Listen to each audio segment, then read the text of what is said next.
I just recently played Metal Gear Rising, and it's genuinely perfect. It isn't perfect in the sense that it doesn't have problems. In fact, it has a decent amount of them. The game has a stealth aspect that's out of place, the level design is just plain bad, or the fact that the game has an item system that's useless. It's perfect because it's one of the funnest games I've ever played. The game itself is unique in the sense that it's built upon the idea that the gameplay loop is a hack and slash that embodies the idea that the best defense is the best offense. The game has no block button and a dodge upgrade later, that's fine at best. The best offensive option is parrying, which is done with clicking the attack button and tapping the closest movement button towards the attack. If the opponent is low enough HP, it will then launch in a blade mode and enable you to perform a Dandatsu, where you can slice opponents and take their course to fully replenish fuel cells and HP. The game rewards you for playing aggressive and encourages non-stop, high-octane gameplay. This creates a harmonic cycle of attack, parry, and Zandatsu that forms the foundation of gameplay. It can be criticized for being too shallow or have the sub-weapons ruin the flow since you have to pause the gameplay to switch them. It cannot be denied that the foundational combat of the game is fun despite its simplistic nature.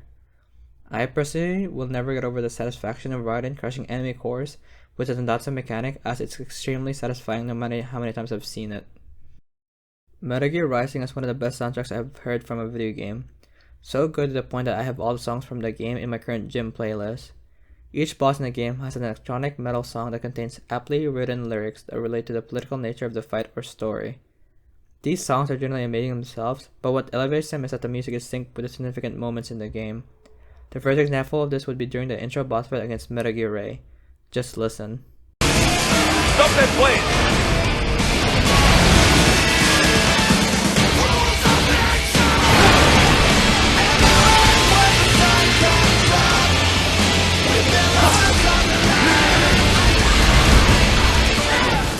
The idea of riding catching Metal Gear Ray's arm and throwing it in the air is an absurd idea.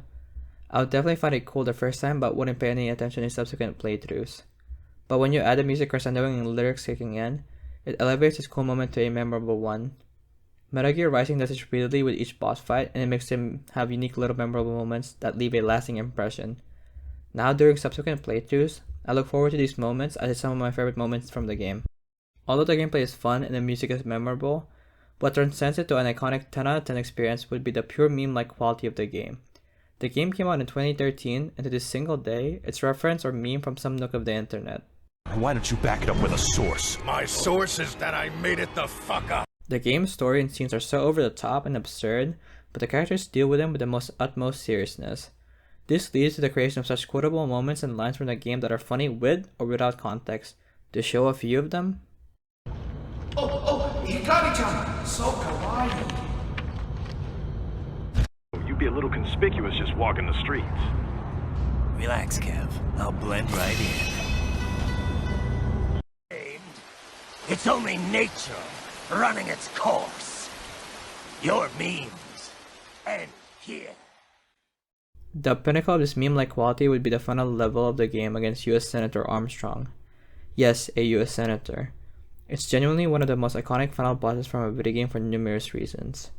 Two of those numerous reasons are the political undertone that it takes, which I will avoid talking about the obvious reasons. It also contains some of the funniest dialogue and memeable moments I've ever seen from a video game. I mean, look at what the Senator says to Raiden right before the first boss battle of the level. Well, if it isn't Saucy Jack. Every line and moment that comes after is way too political or incredibly goofy. These two moments I'm about to show you are within 30 seconds of each other. America's disease, rotten to the core. There's no saving it. We need to pull it out by the roots. I'll rid this world of pointless wars, Jack.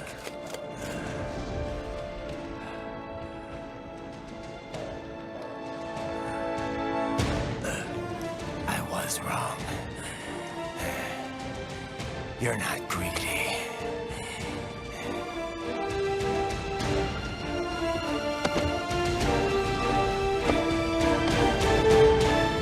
You're batshit insane!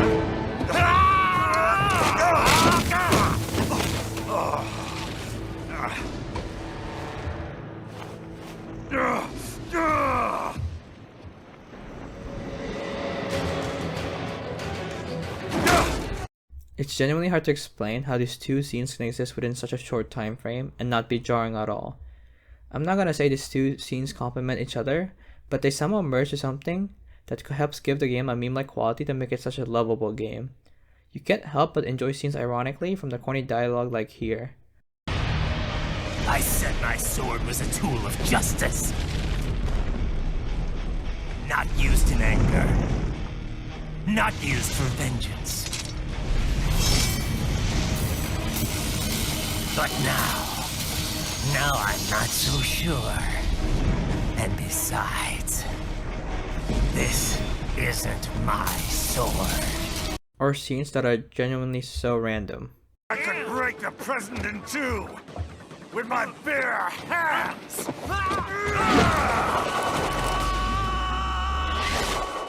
Don't fuck with this, Senator.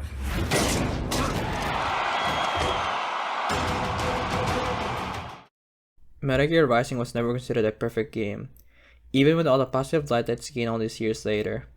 Despite this, the constant love and resurgence of the game throughout the year embodies the idea that a game not being a masterpiece can't mean that it can't be a perfect experience. Whenever I think about the game, I always think about all the moments I love and never about the numerous flaws that it has.